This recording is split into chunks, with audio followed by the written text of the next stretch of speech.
Well, this is chapter 26, titled The First Newspaper.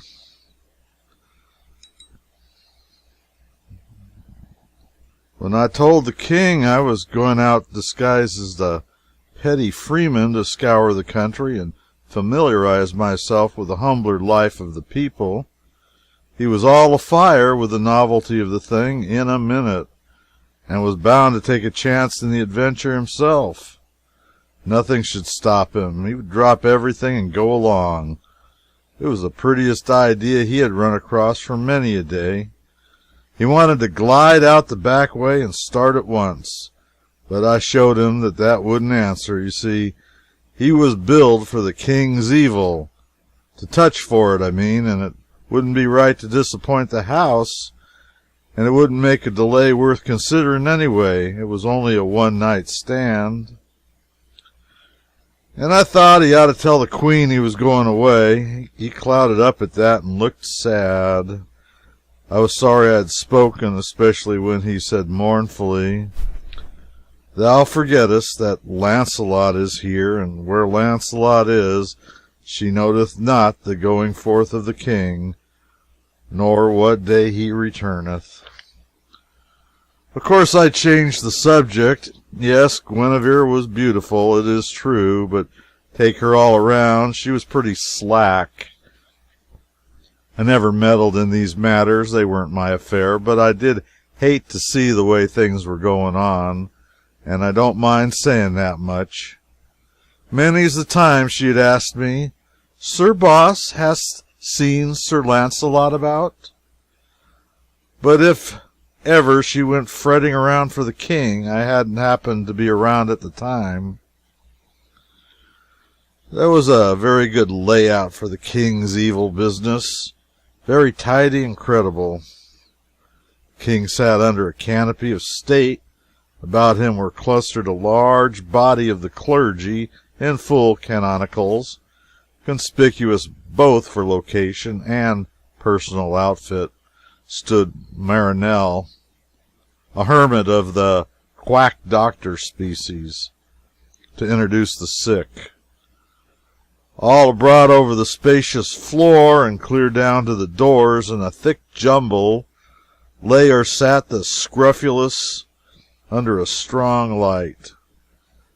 It was as good a tableau. In fact, it had all the look of being gotten up for that, though it wasn't.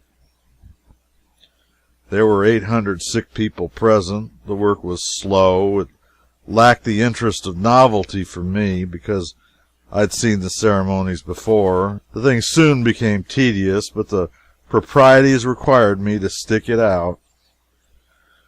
The doctor was there for the reason that in all such crowds there are many people who only imagined something was the matter with them, and many who were consciously sound but wanted the immortal honor of fleshly contact with the king, and yet others who pretended to illness in order to get the piece of coin that went with the touch. Up to this time, this coin had been a wee little gold piece worth about a third of $1. When you consider how much that amount of money would buy in that age and country, and how usual it was to be scrofulous when not dead, you would understand that the annual king's evil appropriation was just the river and harbor bill of that government for the grip it took on the treasury and the chance it afforded for skinning the surplus. So I had previously concluded to touch the treasury itself for the king's evil. I covered 6/7 of the appropriation into the treasury a week before starting from Camelot on my adventures, and ordered that the other 7th be inflated into 5-cent nickels and delivered into the hands of the head clerk of the king's evil department. A nickel to take the place of each gold coin, you see, and do its work for it. It might strain the nickel some, but I judged it could stand it. As a rule, I do not approve of watering stock, but I considered it square enough in this case, for it was just a gift anyway. Of course, you can water a gift as much as you want to, and I generally do. The old gold and silver coins of the country were of ancient and unknown origin as a rule, but some of them were Roman. They were ill-shapen and seldom rounder than a moon that is a week past the full. They were hammered, not minted, and they were so worn with use that the devices upon them were as illegible as blisters and looked like them.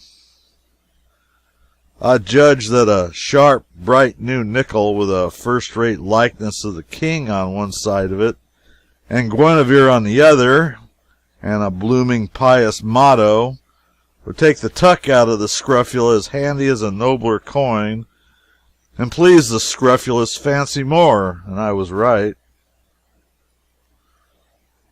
This batch was the first it was tried on, and it worked to a charm.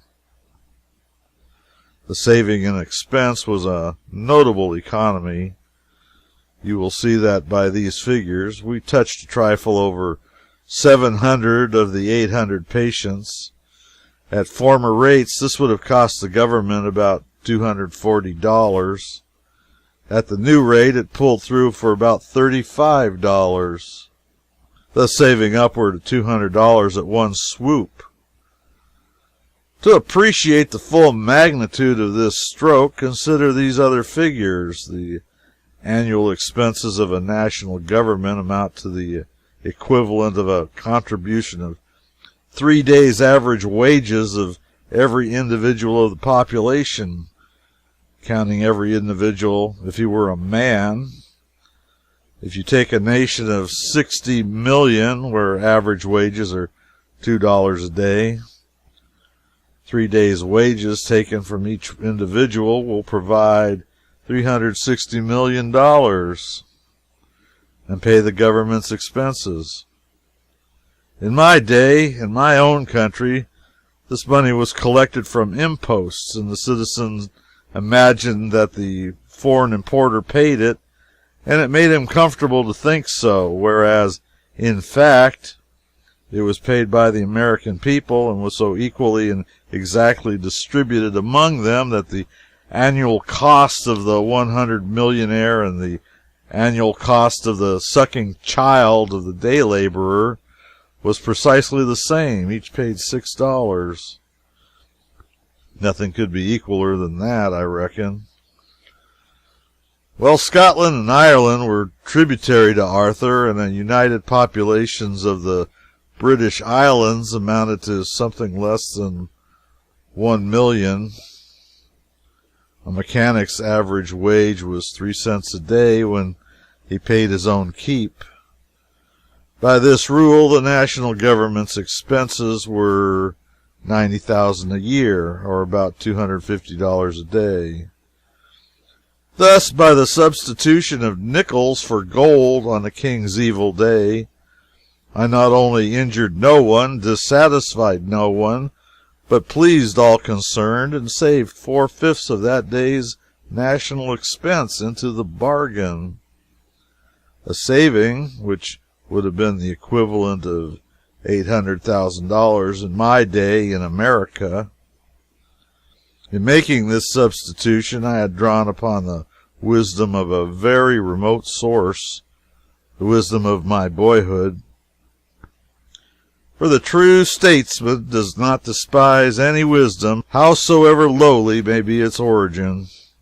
In my boyhood I had always saved my pennies and contributed buttons to the foreign missionary cause. The buttons would answer the ignorant savage as well as the coin. The coin would answer me better than all the buttons. All hands were happy and nobody hurt. Marinell took the patients as they came. He examined the candidate. If he couldn't qualify, he was warned off. If he could, he was passed along to the king. A priest pronounced the words, "They shall lay their hands on the sick, and they shall recover." Then the king stroked the ulcers while reading continued. Finally, the patient graduated and got his nickel, King hanging it around his neck himself, and was dismissed. Would you think that that would cure? It certainly did. Any mummery will cure if the patient's faith is strong in it. Up by Astolat, there was a chapel where the Virgin had once appeared to a girl who used to herd geese around there. The girl said so herself.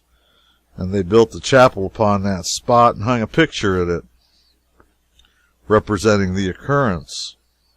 A picture which you would think it dangerous for a sick person to approach, whereas, on the contrary, thousands of the lame and sick came and prayed before it every year and went away whole and sound. Even the well could look upon it and live. Of course, when I was told these things, I did not believe them.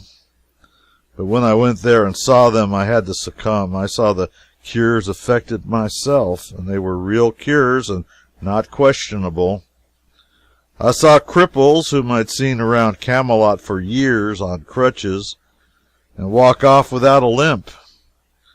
And there were piles of crutches there which had been left by such people as a testimony.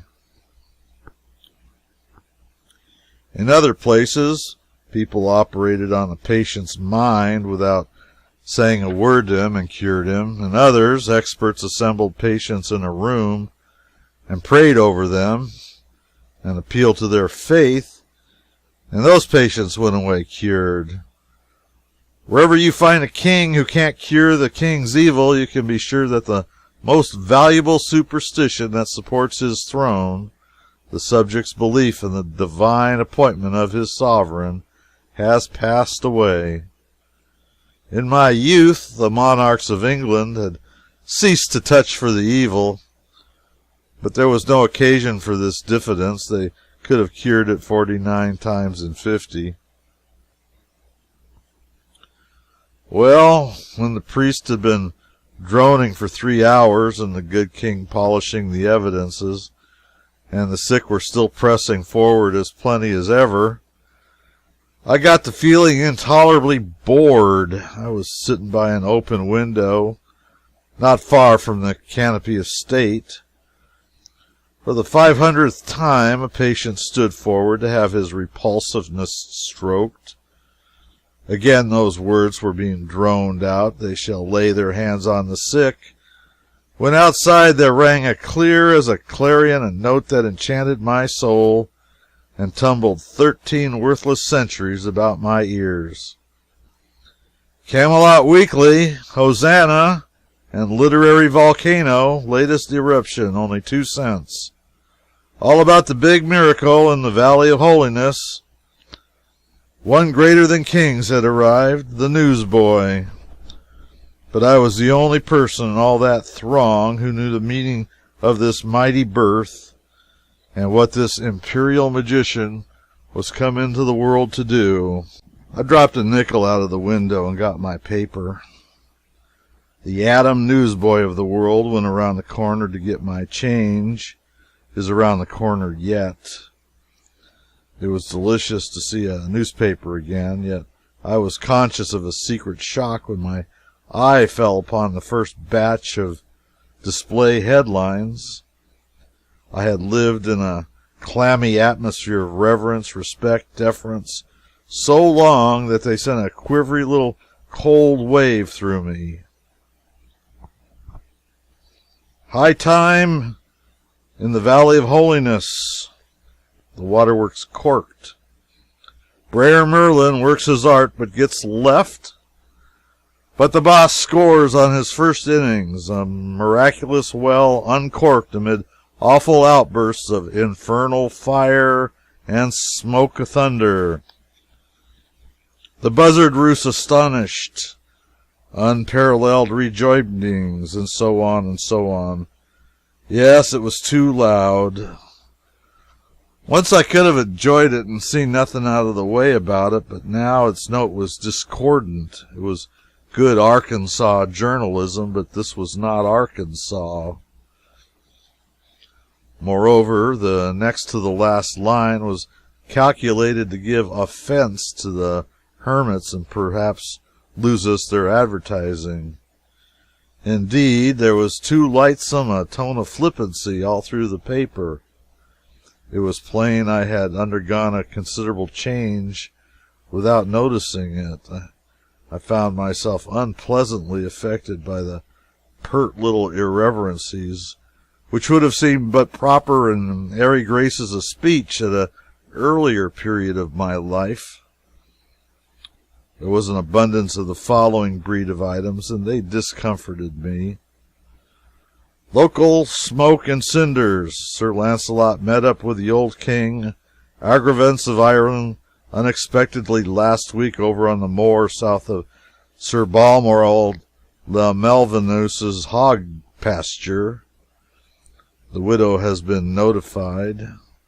Expedition number 3 will start out about the first of next month on a search for Sir Sagramore le Desirous.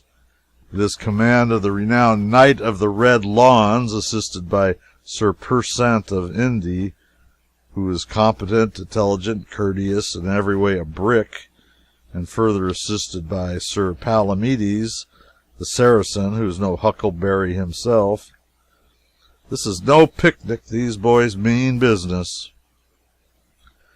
The readers of the Hosanna will regret to learn that the handsome and popular Sir Charlos of Gaul, who, during his 4-week stay at the Bull and Halibut, this city, has won every heart by his polished manners and elegant conversation, will pull out today for home.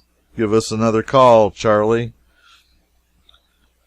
The business end of the funeral of the late Sir Dalliance, the Duke's son of Cornwall, killed in an encounter with the giant of the knotted bludgeon last Tuesday on the borders of the Plain of Enchantment, was in the hands of ever affable and efficient Mumble, Prince of Undertakers, than whom there exists none by whom it were a more satisfying pleasure to have the last sad offices performed. Give him a trial.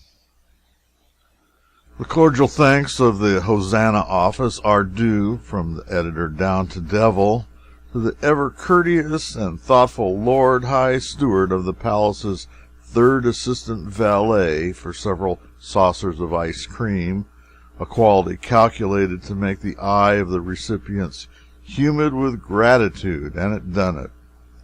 When this administration wants to chalk up a desirable name for early promotion, the Hosanna would like a chance at the suggestion. The Demoiselle Irene Dewlap of South Astolat is visiting her uncle, the popular host of the Cattleman's boarding house in Liver Lane, this city. Young Barker, the bellows bender, is home again and looks much improved by his vacation roundup among the outlying smithies. See his ad. Of course, it was good enough journalism for a beginning. I knew that quite well, and yet it was somehow disappointing. The court circular pleased me better. Indeed, its simple and dignified respectfulness was a distinct refreshment to me after all these disgraceful familiarities. But even it could have been improved. Do what one may, there's no getting an air of variety into a court circular, I acknowledge that. There's a profound monotonous about its facts that baffles and defeats one's sincerest efforts to make them sparkle and enthuse. The best way to manage, in fact, the only sensible way, is to disguise the repetitiousness of fact under variety of form. Skin your facts each time and lay on a new cuticle of words. It deceives the eye. You think it is a new fact. It gives you the idea that the court is carrying on like anything. This excites you, and you drain the whole column with a good appetite, and perhaps never notice that it's a barrel of soup made out of a single bean. Clarence's way was good. It was simple. It was dignified. It was direct and businesslike. All I say is, it was not the best way. Court circular. On Monday, the king rode in the park.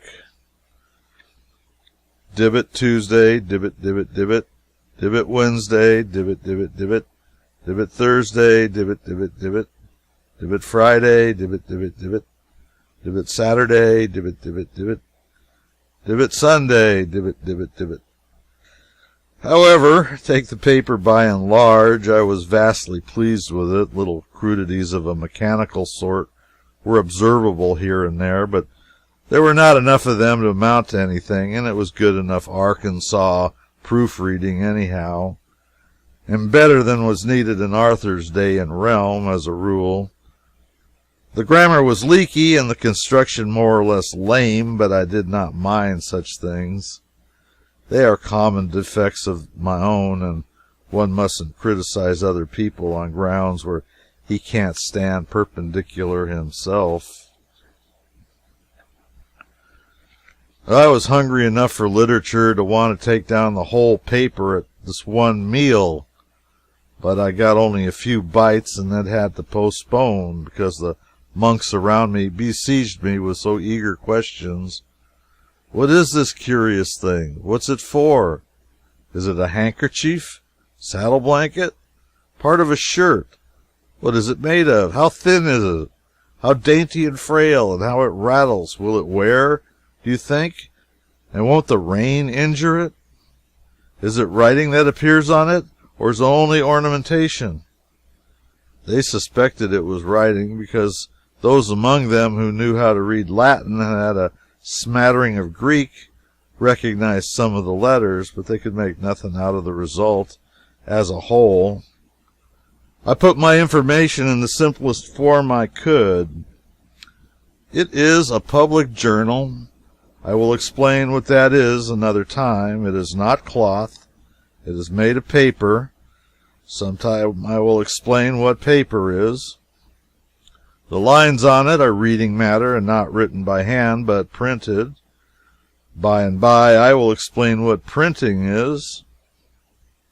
1,000 of these sheets have been made, all exactly like this, in every minute detail. They can't be told apart. Then they all broke out with exclamations of surprise and admiration. 1,000! Verily a mighty work! A year's work for many men! No, merely a day's work for a man and a boy. They crossed themselves and whiffed out a protective prayer or two. A miracle, a wonder, dark work of enchantment. I let it go at that, and then I read in a low voice to as many as could crowd their shaven heads within hearing distance. Part of the account of the miracle of the restoration of the well, and was accompanied by astonished and reverent ejaculations all through. Ah, how true! Amazing! Amazing! These be the very haps as they happened, in marvelous exactness. And might they take this strange thing in their hands and feel of it and examine it? They would be very careful, yes. So they took it, handling it as cautiously and devoutly as if they'd been some holy thing come from some supernatural region, and gently felt of its texture, caressed its pleasant smooth surface with lingering touch, and scanned the mysterious characters with fascinated eyes.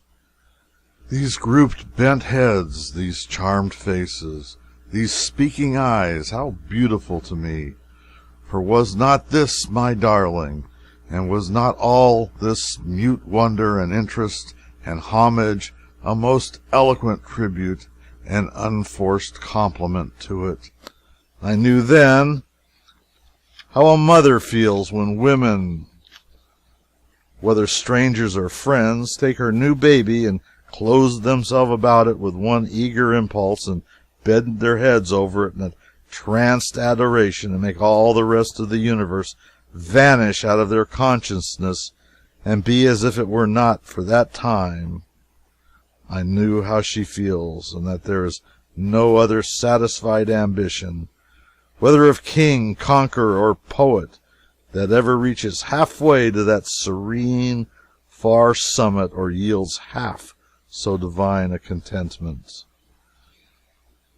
During all the rest of the seance, my paper traveled from group to group, all up and down and about that huge hall, and my happy eye was upon it always, and I sat motionless, steeped in satisfaction, drunk with enjoyment.